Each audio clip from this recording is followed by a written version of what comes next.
This episode of Profiles in Risk is sponsored by the InsurTech Hartford Symposium 2024. Insurance Nerds has been involved with InsurTech Hartford almost since the beginning, and it has always been a fantastic event. This year, the InsurTech Hartford Symposium is on April 17th and 18th at the Mohegan Sun Casino, an absolutely amazing venue. The symposium is more than a conference, it's an experience. With more than just panels, we also have workshops and roundtables. This year, the keynotes are by C-suite executives from Nationwide and Travelers. There is simply no better place to meet top InsurTech influencers and others making waves in insurance, who are getting recognized during the second annual Making Waves Award. This year, I am super excited to be one of the honorees. Come join us for one of the best InsurTech events of the year and use our promo code SAVE250-NERDS to save $250 off of your admission. Learn more at insurtechhartfordsymposium.com and don't forget to use our promo code SAVE250-NERDS to save $250 off of your admission. Now, on to the show. Hello and welcome to Profiles in Risk. This is your host, Tony Cañas, and today I'm recording one of my favorite types of episodes, a career episode, and a super interesting one. Today I have with me Dr. Claire Muselman. And there we go. I love that image. I love that image. Yes, so strong. So when we were doing the 5 minutes of prep before recording, and I mispronounced the name, and she corrected me saying muscle like muscle, and I saw the sweet tattoos, and it is so rare. We don't see. It's getting better, but insurance historically, it's a very traditional industry where you don't see a lot of long-haired hippies who wear top hats, nor a lot of visible tattoos. So very true. Given the fact that you had a great career, it is even better to see that you don't subscribe to being forced to look corporate. No, not anymore. I am so curious. So looking at your LinkedIn, I'm so curious on how a former claims supervisor, we're talking back in 2006, ends up getting a PhD on the board of GIA, being a professor. I'd love to hear your career story. Sure. So in kindergarten, when they had us sit down and grab our crayons and decide what we wanted to be when we grew up, I absolutely wrote down workers' compensation because that's my wheelhouse. No, I'm just kidding. So I really fully wanted to go. I was a foster to adopt kiddo and loved family law. Always have had this whole career ambition that I want to be a senator and that I was going to do big things in the family law dynamic. And went and took my LSAT when I was in college at the University of Iowa. It happened to be homecoming weekend, and I had other priorities. So I bombed my LSAT. I got a 145, not a good score to get into schools. Applied to 53, got rejected from all of them, and then just realized that might not be my career path. So graduated from University of Iowa, went and toured Europe with a few friends, came back, and a friend of mine, my doubles tennis partner growing up, her dad walked into a bar I was bartending at and said, "Hey, if you really want to be an attorney, why don't you come intern with us for a year and let's see if this is your career path." It happened to be a workers' compensation insurance defense office, and away my career went.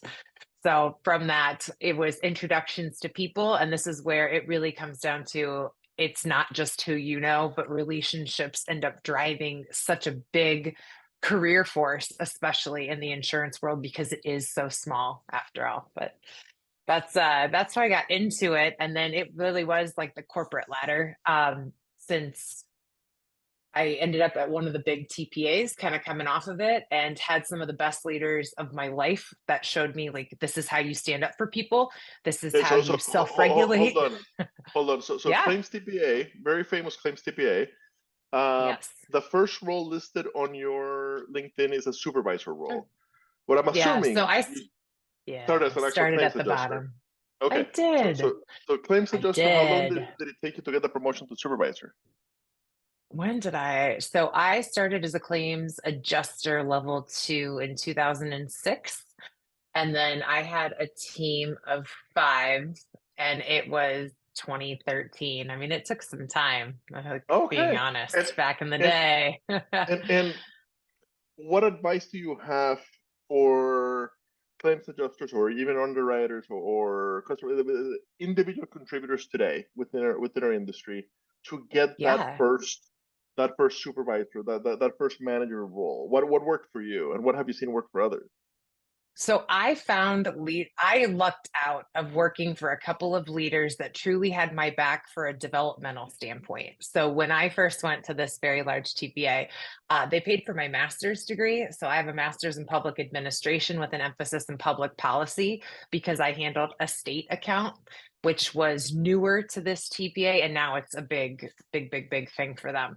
But I also had leaders that always wanted to invest back in me at this point of my career. That is not always true, but at this stage of my career, it was what can I take and learn? So I went and got my AIC, I got my master's. I ended up going and getting a specialist degree in education with an emphasis in business that this TPA also so graciously paid for. Had And you they, transitioned to a training role, or no, so nope, whose idea was it no. to get a master's in training? Did they suggest it, or? So I got my master's in public administration, and then there's this degree that exists in between a master's and a doctorate, which is called a specialist. And it tends to fall in the educational realm, like usually superintendents, principals, anything like that tend to get this. But Drake University happened to have one that had a very specific emphasis in business leadership at the time. And so I asked if I could take that as I continued to develop along my path. So I had been a claims adjuster at this point. I had gone over to the subrogation unit and been a subrogation specialist, and then come back over as a level 3. So a couple different career progressions at this point, and had asked if I could keep doing this. The TPA also had a leadership program at the same time. So I did both in conjunction, and it was a good way of doing more self-development outside of love the institutes. They're doing great things. You can only take so many standardized tests. Whew. And I also love I the I institutes. I do. I I love took them. 26 in a row, one every month Okay. for You get 26 months. And then so it was you feel me. actually, yeah, it was actually CLU.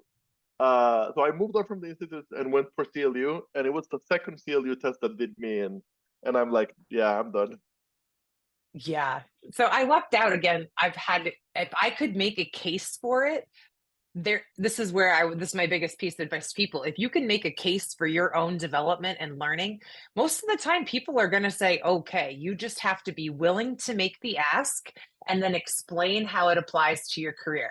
Like I got a master's in public policy or public administration with emphasis in public policy because I was handling a state account, and it made sense to understand the public policy, and especially being in workers' compensation, which has been my wheelhouse. All of it is legislation and public policy. So I've made an argument there. And then to do this bonus degree that most people haven't heard of if you're not in an educational realm, I wanted leadership training, and I wanted leadership training done in a different capacity. So I made the case for it. And then next promotion available, boom, I was ready to go. So again, it's making a case for it. And again, most people, you just have to ask. People have the funds set aside on different line items. You just need to go ask and build a case to support your development.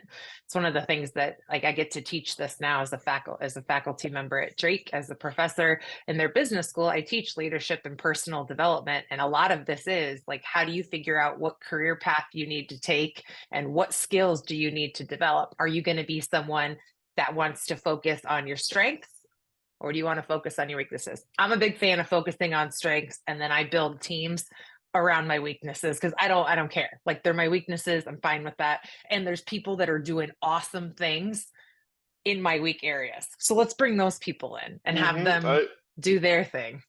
I agree, and the research agrees with you. Yeah. The strengths finders, Gallup Yeah. research, Yes. it might not be academically like I don't know how academically sound it is, but Gallup's been around for a long time, and that's what the research has found exactly. That strength, you focus on your strengths to grow. Time spent focusing on your weaknesses, it's just not going to do much for you. It's going to take a lot more effort to make any difference. I'm the same way. I know what I'm good at. I learned early in my Yeah. career that I'm good at motivating people. I'm good at sales. I'm good at relationships. I'm really, really, really bad at details. right? So Sure. so I in every aspect of my life, insurance nerds, uh, Carly handled the details for a long time. In my personal life, Renee handles the details. In my Yeah. recruiting life, Kylie handles the details. And Yeah. it just so happens all three of them are women. I'd be perfectly happy, with it being a guy. I don't think Yeah. there's a gender to that. Uh, but No. but but yes, find people who are really good at the things that you're not good at, and vice versa. You're probably good at the things that they're not good at, and partner. Completely agree with Yeah. that. I love the if you can make a case for your own development, leadership will say yes. I agree Yeah. 1,000%. And my experience with Chadwick20.com advising people is that this is very, very, very true at carriers, a little bit less true at TPAs, and Sure. significantly less true at agencies. But I'll caveat that. At TPAs, if you want to grow your claim skills, yeah, they'll support Yeah. that. The problem is that I get a million claims people calling who want to move over to underwriting because for most people it is a less stressful job. And Sure. so the easiest way to move over to underwriting is getting your CPCU. It's Hmm. hard to convince a TPA to pay for things that are likely going because they don't underwrite. Right, like it's like, Sure. hey, pay for my education so that I can likely leave, right? Yeah, So that's a little absolutely. harder, right? So you might have to really like find ways Oh, to make it work. I will be very clear here. I absolutely left after I paid my like 6 month window. I mean, I got my degrees and whatnot, and there were other So circumstances that coincided. But again, you're so either going to invest in your people back or, mhm. So after the big TPA, you go to one of my yeah. favorite carriers, right? I spent 14 months at Farm Bureau, my first 14 months in insurance at Oh, Farm Bureau did of you Iowa. really?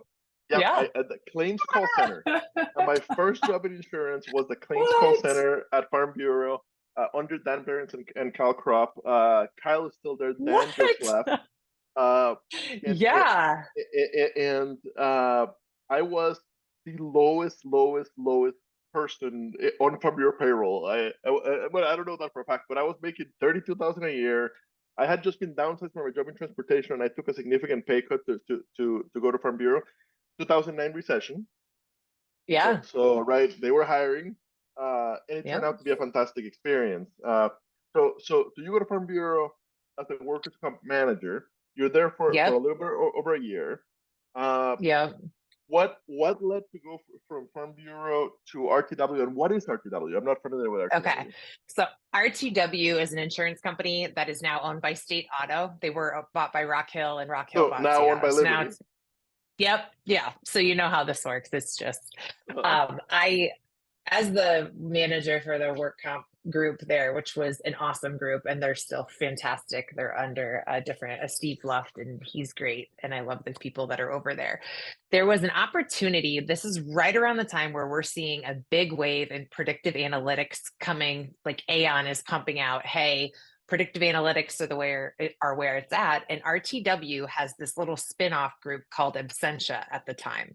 And they are trying to use, all right, we understand predictive analytics, but what if we tie it to human behavior and we actually are able to talk to people, and through motivational interviewing and behavioral analysis done by medical providers, can we predict psychosocial issues that are going to pop in work comp claims? And I'm a huge nerd. Like you're the insurance nerd. Yeah, I'm a that sounds human super behavior interesting. scientist. So I'm here for this. And so I had met with somebody. We were looking at buying the product for Farm Bureau. And I was like, I want to learn more about this. And then I was like, I could sell this to claims groups. This would be really great. So I spent the next 3 years learning from like 100 and some nurses and a few medical doctors all about what are the behavioral patterns that exist in people that are successful at recovery and people that aren't. What are the work characteristics? What are the social dynamics? What are the psychosocial factors?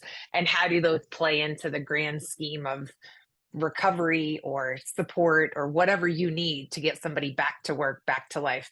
Hands down, changed the trajectory of my career, made me a human behavioral scientist, made me want to go back to school and get, my advanced degree. I'm going to go back to med school here in the next couple of years. I'm starting this fall to go back to undergrad because I have no science classes. So this ought to be awesome. I'm going to be the oldest person back in college, but it's fine.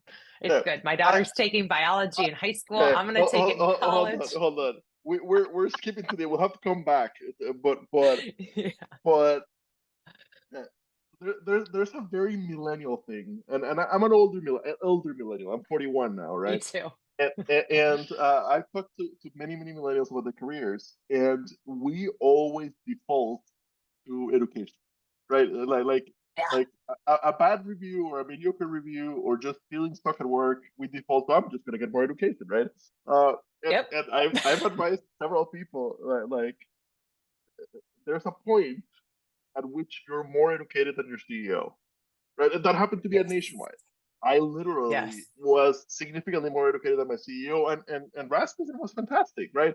But back in Yeah. his generation, like he was able to make it to CEO with a bachelor's and a CPTU, Yep. and here I was, a junior employee in my second year, third year at the company, and I had my bachelor's, my MBA, my CPCU, and 9 other designations. Literally more educated than my CEO. He had 10 Yep. years of experience on me, right?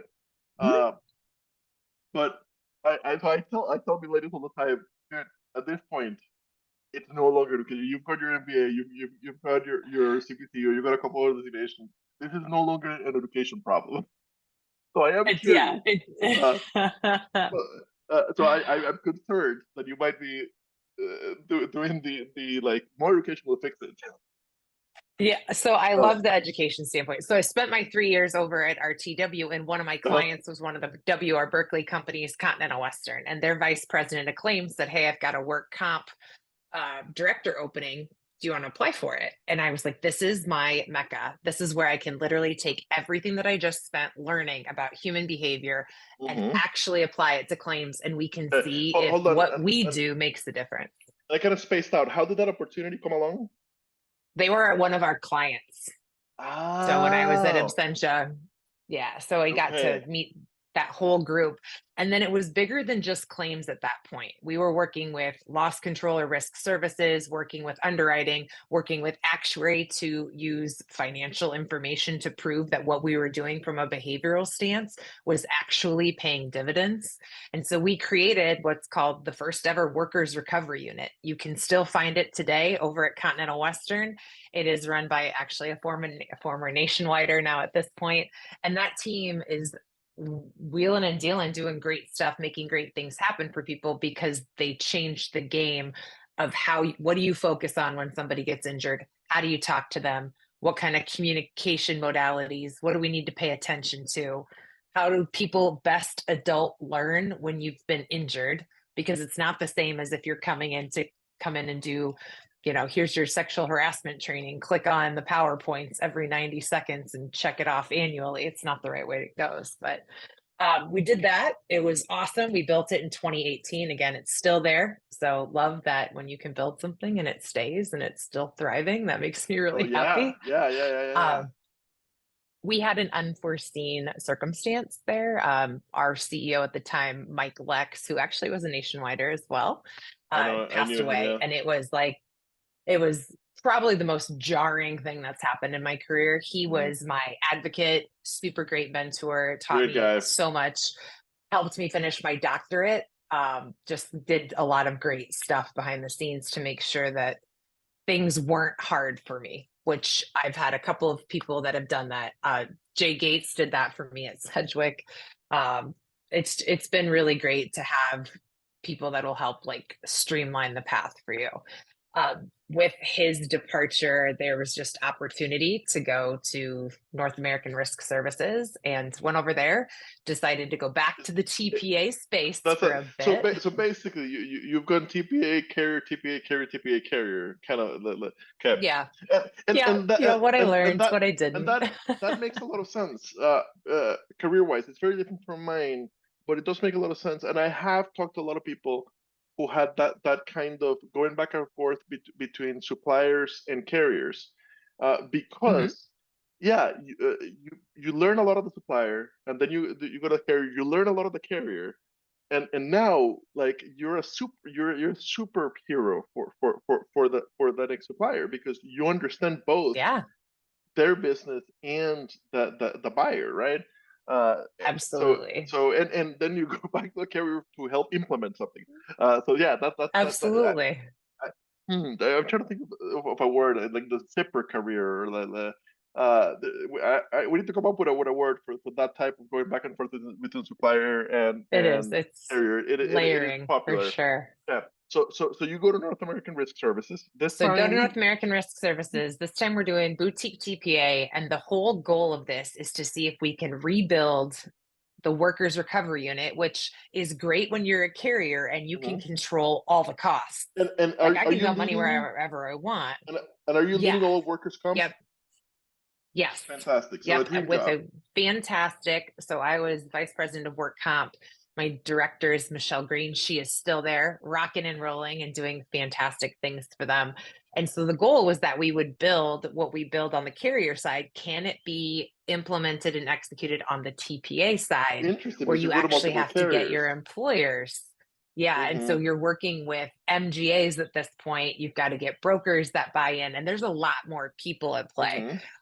I know Michelle is rocking and rolling there. While I was in there doing that thing, I got a phone call from some friends from high school that said, "Hey, we have this like oil and gas company that we're working with. We need somebody to help us with comp, safety, risk management, whatever. Would you be able to come over and be our chief risk officer and oversee everything people?" And we have finance with a chief financial officer, a chief accounting officer. So finance is separate, but everything else, can you help keep the enterprise alive? And you know, when there's like certain people where if they call, you always answer. These were those people. Like they Hmm. called and I absolutely would go. Plus, it's a CRO job. Like, I mean, I love the insurance industry. I love what we can do there. Love TPA world. CRO salaries are, let's just be real, like you're managing a lot of risk and also Uh-huh. you get paid. Like, let's talk about that. So it was an easy departure, but it also, I mean, it doesn't look like I was there long, but sometimes you grow too fast. And what happens when you grow too fast? Some companies That then have to do dun dun dun layoffs. Oh, okay, okay. The company grew And too that, fast. Okay, yeah, the company grew too fast. yeah, Okay, yeah, we've seen that a bunch in my world in we insurtech in the last few have. years. Okay, so you end up getting hit by a layoff. I Um, do. A week before I had just had knee surgery too for a work comp injury. So okay, it was so like so the worst timing ever. hold on. And at this point, you're involved in a million things. At this point in your career, you're a Yes. contributor for Beauty and the Beast. You are a contributor for Just Begin magazine. Oh I yeah. think Writing you for everybody I possibly had already can. joined Chief. Uh, Yeah. uh, uh, Puddly Kiddos. It looks like you were already running that for quite a while, a nonprofit foundation. Yeah. So you were involved in 12,000 things by this point in your career. Yes. So Yep. let's talk about that. Chronic overachiever. So Chronic overachiever. I am not an overachiever at all. What I am is uh, I chronically get involved in stuff, right? Sure. And early in my career, I did a lot of overpromising and under-delivering. Later on, I learned that, hey, yeah, get involved in what you're excited about and be super, super, super clear about what you can bring to the table, right? So the perfect example Yes. is insure quality.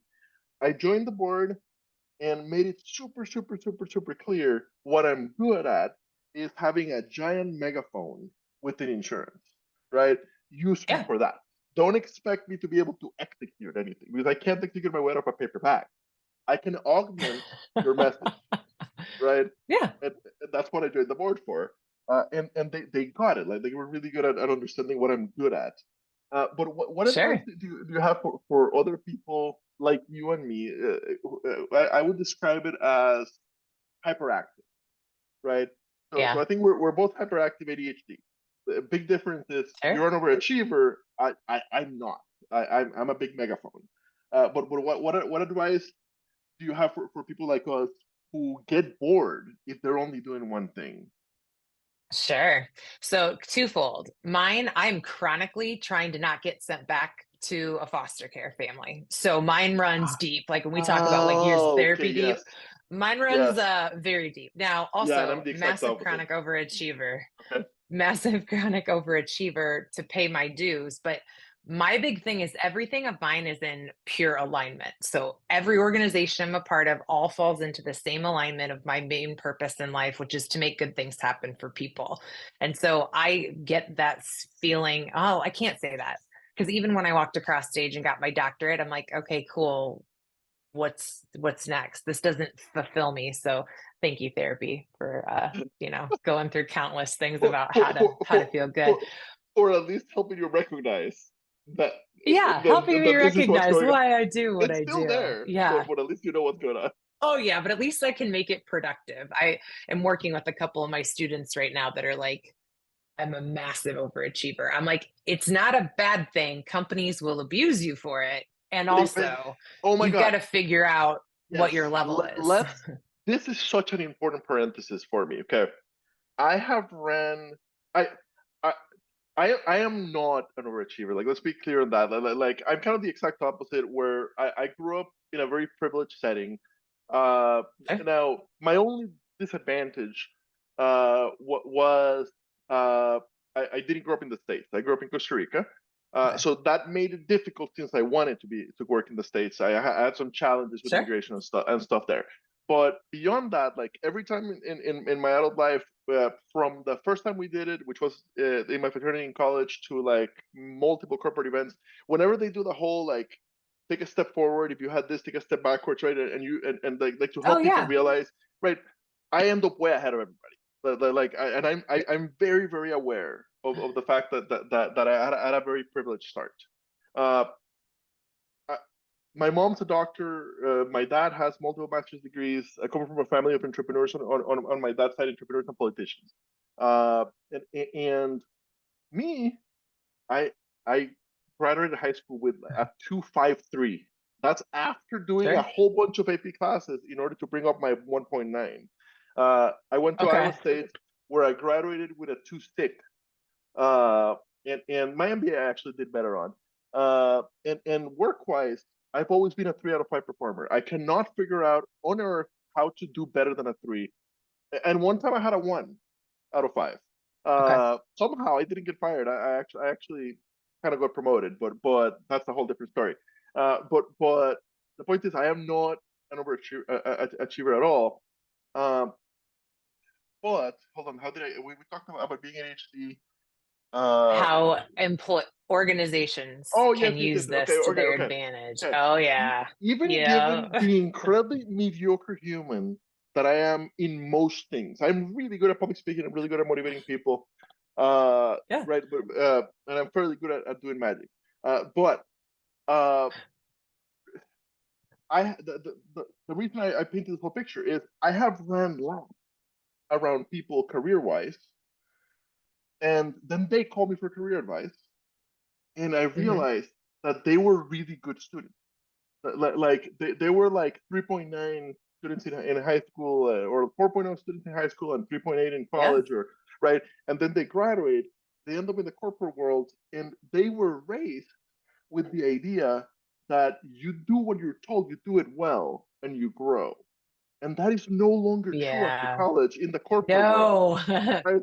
It No. takes Break out of it, that mold. right, Oh, and I think gross. that's what like what I have learned, and my advice to them is doing the job well enough is table stakes, right? If you don't do the job well Yes. enough, eventually you get fired. Yep. But if you do the job fantastically and you do nothing else, you don't grow. You have to do the job well Yeah. enough. You have to educate yourself further, and you have Hmm. to network also. That's Yes. my advice, right? So I'm wondering. I agree. I I agree. love Networking gets you everywhere. and I love the way you put it, that you advise your mentees, or your students, Hmm. that the corporate world will take advantage of high performers. So true, Yeah. right? Especially in the lower levels. If Yes. you're a fantastic call center rep for any Fortune 500, you are not going to get out of there by being a fantastic call center rep. They will be happy to keep you there Correct. for the next 40 years, right? You Yep. have to do You are more so right. to get out of there, right? There comes a point, right? Yeah. Once you're like a director, then yeah, performance might actually be the most important thing, or at least 50-50. Yeah. So I love that particular point. And please do correct me if I'm mischaracterizing No, it I or if think you you're right. disagree Because with. if you are really good, like in the claims world, what are you gifted with? You're doing so great. Let me Oh, just give you I, more claims. Or exactly, this person's exactly. suffering. I'm going to give these to, and I did. Claims There's a is wonderful human. I can think of him specifically. He's at CWG right now. He's the best. He's the best fixer. He's the best, most productive claims adjuster. Fantastic human being. He's great at connecting people. And that's what would happen time and time again is we'd be like, hey, Ryan, so can you please help out so X person, Y person, Z person? so the listeners, Yeah. the listeners who one way or another, because the way they were raised or the way their brain works or whatever, Yeah. are great five performers who don't get promoted. Sure. What advice do you have for them? Right, the ones that become part of the furniture, and Yeah. they get rewarded with extra work and extra work and extra work. Uh, Yeah. what advice do you have for them to help them grow? Okay. So my big piece would be so everything can be backed by numbers, which is a really helpful thing. And say no. I realize that that's like very against corporate culture. And I get that we get very fear based, but a lot of things that we limit ourselves by being in a corporate culture are self imposed. And I'm always fascinated. So when I went to Farm Bureau, the gentleman that was there before me made like 35,000 more than I did. And I was like, holy shit, this is like real life pay inequity. Like we're about the same education, designations, years of service, you name it. And when I went to ask my boss, and I was like, "Oh my gosh, he was getting paid this," and he's like, "You didn't ask for it." That, So but that happens a lot all the more time. with women and minorities. Yes, I So will. in career in chat with Tony conversations all the time, Yeah. I'm telling women and minorities especially, apply for the job. It doesn't matter if you think you're qualified. Let them reject you if you're not. Apply for the job because the white men are applying, right? Yep. Negotiate the salary. Uh, Yes. now Even in academia. now internal negotiations, like once you are already in the seat, a lot harder. So and Yes. a lot of so if the corporate world was a true meritocracy, which it's not, if it was a true meritocracy, the thinking, oh, I just want the opportunity to show them what I can do, and I will be an incredible performer, and I will be rewarded for it. That thinking would make sense if it was a meritocracy. It's not.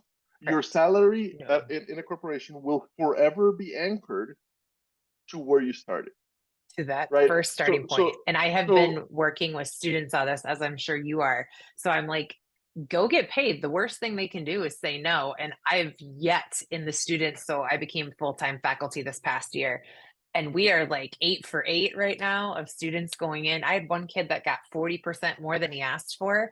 And I've oh had my another god, faculty member come and say to me, but they're entry level students. Like they don't have the career experience. I'm like, if they don't go ask for it now, what are you looking at? 3, 4, 5% annually over time? yeah, you have to What? change companies No. basically. Yes. And Yeah, then no, we no, get, but here comes the millennial hoppers, which I well, was.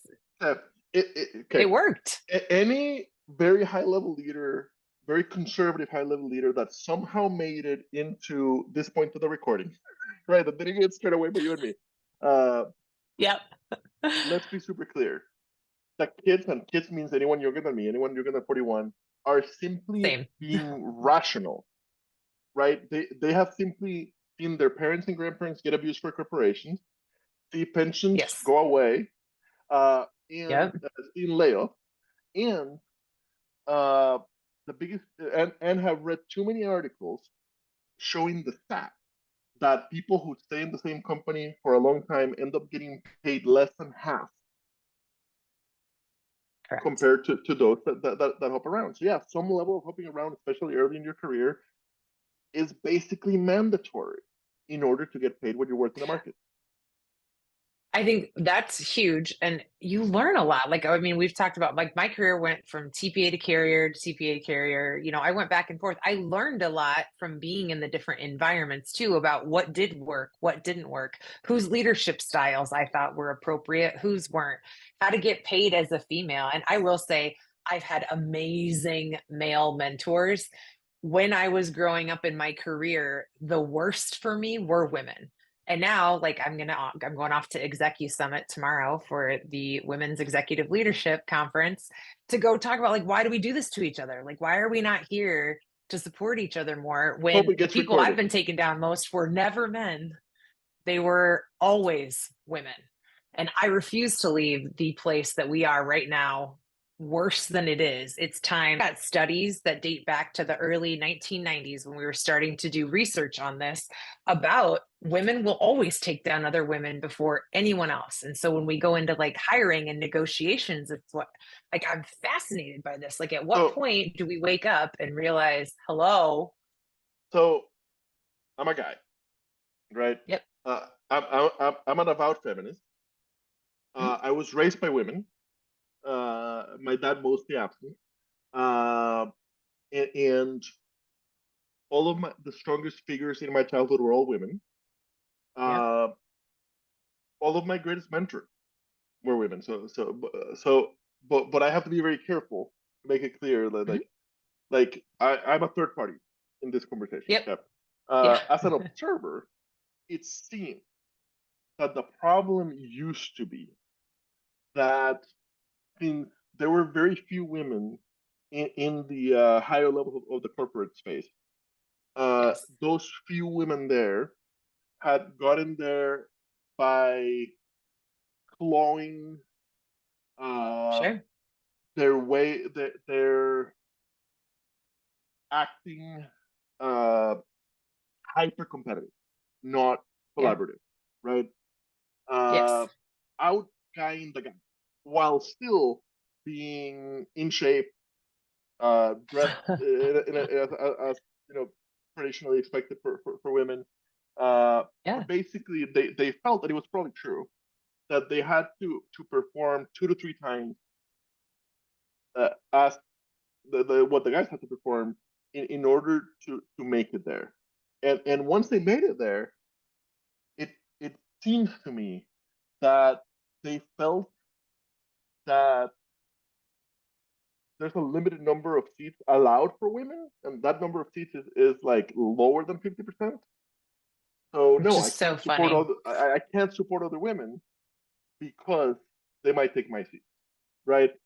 That's what it looks like to me from the outside. I don't know. I don't disagree with you. I don't disagree with you. I had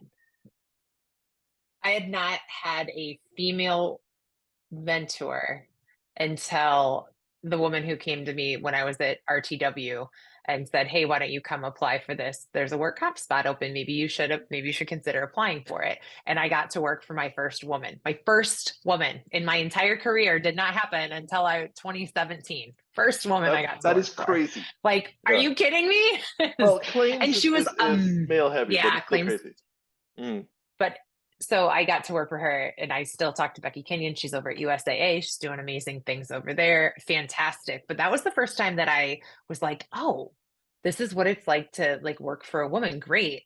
So then being at Berkeley, and I'm just going to say this because it's statistically prevalent, they don't have a lot of female presidents in all of their companies, which has kind of been interesting. That's not just the 60 Berkeley companies. It's insurance, right? It's insurance. Let's be real. Out of all the Fortune 500 carriers, there might be, I don't know, 50 carriers maybe that are Fortune 500, maybe but it's quite a few. What I do know is there's, as far as I can tell, 3 of them with female CEOs, right? It's the CEO of Progressive, the CEO of Accident Fund of Michigan, and the CEO of Tokyo Marine. Right? Literally, like there are so few female CEOs in large insurance companies that 2/3 of them were at the same conference in Fort Lauderdale last year at the Right Summit, right? Like that is Yeah. how few. It's embarrassing. So it's not only the Berkeley companies. The Berkeley companies are great, and yes, Yeah. of course, like everybody else in our industry, out of the 60 companies, there's probably one or two that have women presidents. Yes. So while I was there, I formulated a group called B, like BEE, like the little bumblebee, because the bumblebee is not supposed to fly with its body mechanics and the size of its wings, yet it does anyway. And so these other, like anybody that was in a director, a VP level, we would meet secretively for these meetings and talk about, okay, like what are the real issues that you guys have going on? Like somebody gets called aggressive, especially if it's a Black woman that's in a position of power Oh and my she gets God. called aggressive. Yeah, So the men then get we called sit, assertive. yeah. Or Same I got behavior. called emotional on a meeting. And so I brought this to one of them, and we had like this little think tank. There were about 23 women, and we would secretly meet to talk about like, how do you handle this? Like, how do I respond to this in a way that's going to work well for our favor? And this was a like secret society group back in like 2018, Why was it 2019. 2018? Why was it secret and not the women's ARG? I honestly couldn't tell you. I know I Okay. definitely was fearful of like HR getting involved in like not a good way. But this 18. was this is where I go to. I am very good at circling my wagons and building my community. I wanted something like this and it didn't exist. So I just built it and we Yeah. just met Yeah, same secretly thing. and nobody Same talked thing, about it. same thing I did with insurance nerds, basically, except I did it very, very, very out in the open.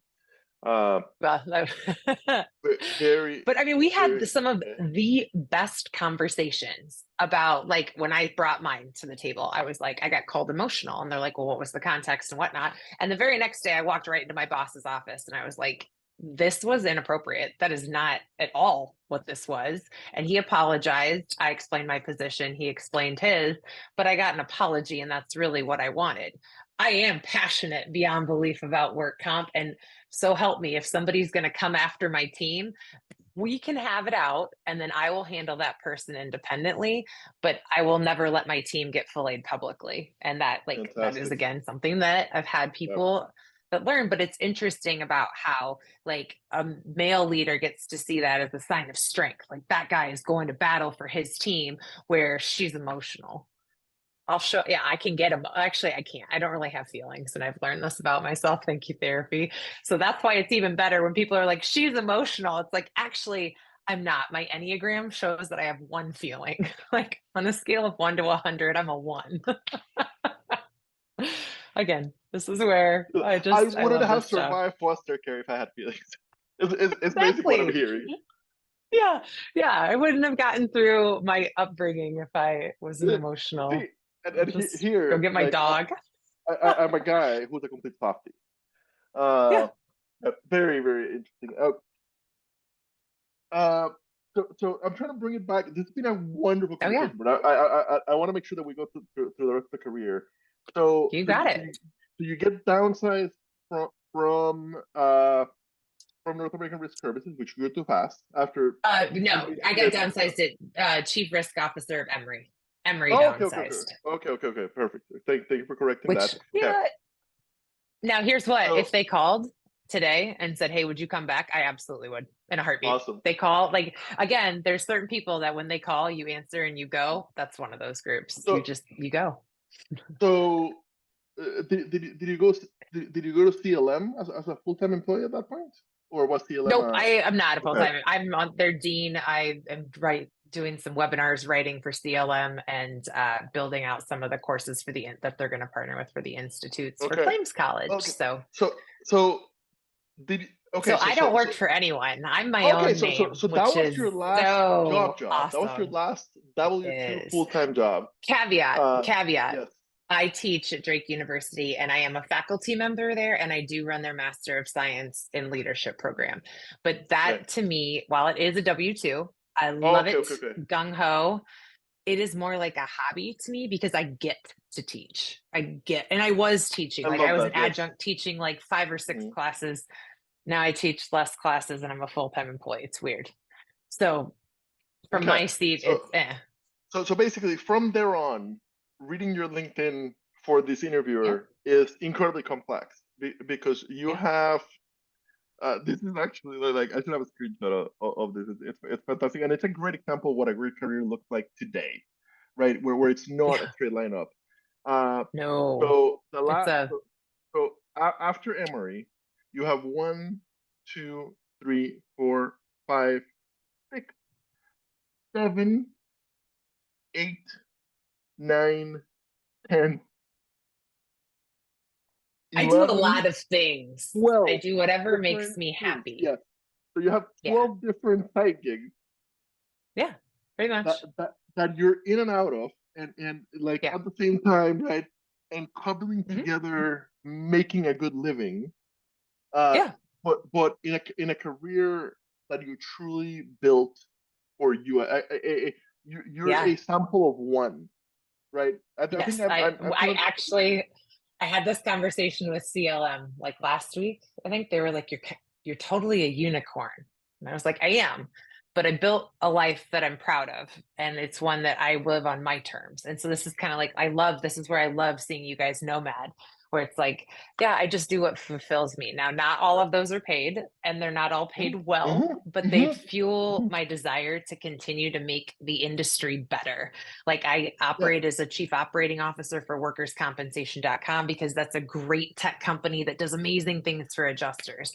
I also have a boss there that I write for. And so this month we're highlighting the 31 women in the work comp space. And we got to highlight even Jess Lewis from the Global Insurance Accelerator. And I get to go be a mentor for one of the InsurTech groups, Cybercade. And I get to do so much fun stuff with an academic like layer that helps me as long as it is doing some type of behavioral research. It's all in alignment of yeah. making good things happen for people.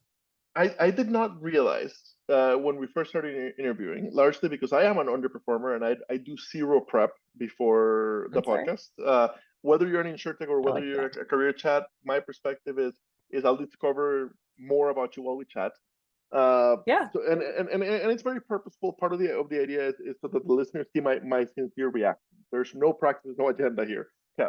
Yeah, So I get it. so having said so I did not realize that we have a great parallel in kind of our final story, and we're both young. Mhm. I'm planning to work, you know, till I die, hopefully 50 years from now Yeah, me or too. further away, I'm right? 39. This is my big year. I hit the big 4-0 this year, so you and I are So not far off. And exactly. So you went to Iowa State.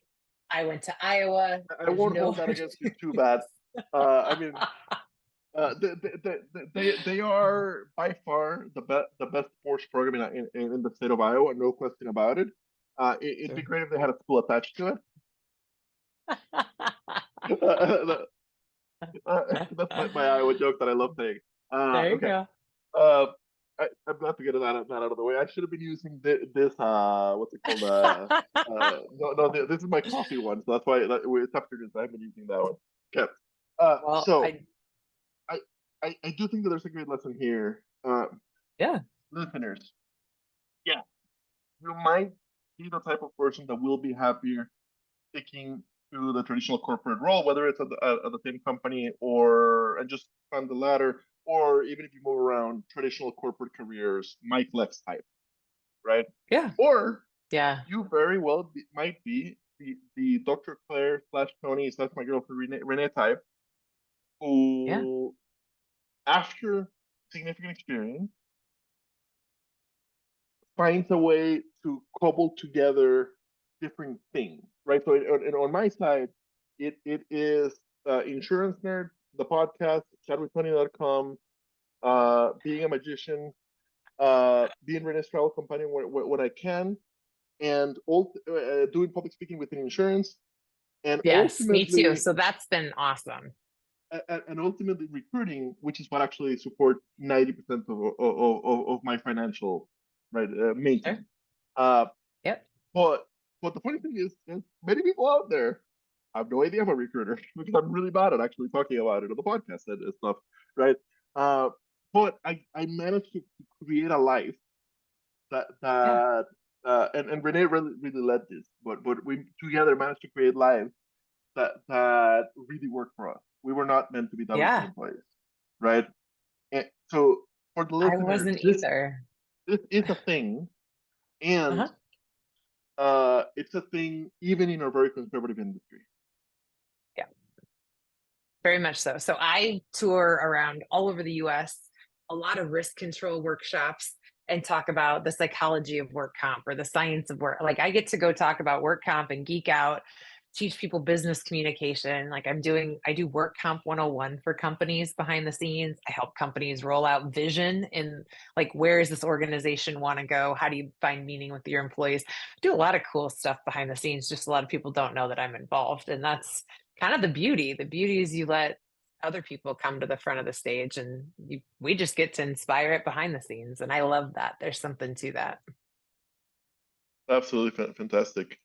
Um, this has been a great tornado of energy. It's just random. And it has been ridiculously fun. Um, yeah, quite simply. We have like 5 minutes left. I don't want to make you late to your next meeting. So tell me about med school. Why med school? What do you want to do after Okay. med school?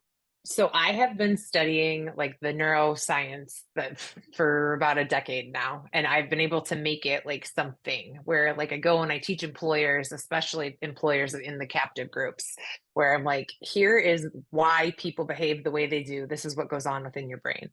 And so my daughter had been talking about she wanted to go to med school. And I was like, if I did life over again, I'd go to med school. And she's like, well, why don't you just go? And I was like, that's not a bad idea. And since I teach at Drake, we can have reciprocity with certain classes.